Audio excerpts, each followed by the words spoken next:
Hello! It's Wednesday.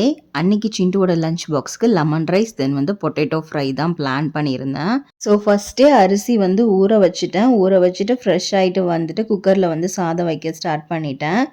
So சாதம் வச்சுட்டு தென் potato ஃப்ரைக்குமே potato cut பண்ணிட்டேன்.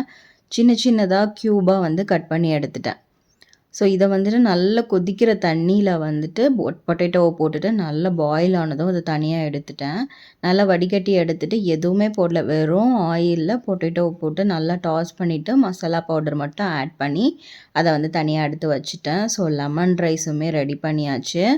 அன்னைக்கு காலையில பிரேக்ஃபாஸ்ட்டுக்கு வந்து ரவா கிச்சடி தான் பண்ணியிருந்தேன்.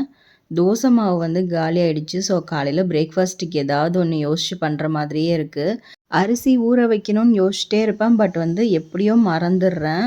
ஸோ சீக்கிரமா மாவு அரைச்சு வச்சா தான் பிரேக்ஃபாஸ்ட் வந்து கொஞ்சம் வேலை வந்து ஈஸியா இருக்கும்.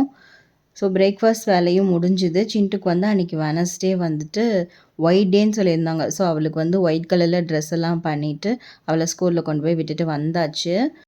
ஸோ ஆஃப்டர்நூன் சாப்பிடும்போது லெமன் ரைஸ், பொட்டேட்டோ தென் வந்துட்டு நெறைய சின்ன வெங்காயம் போட்டு எக் ஸ்க்ராம்பிளும் பண்ணிட்டு, அன்னைக்கு வந்து லன்ச்சையுமே முடிச்சாச்சு. வீடியோ பிடிச்சுதுன்னா லைக் பண்ணுங்க. பாய்.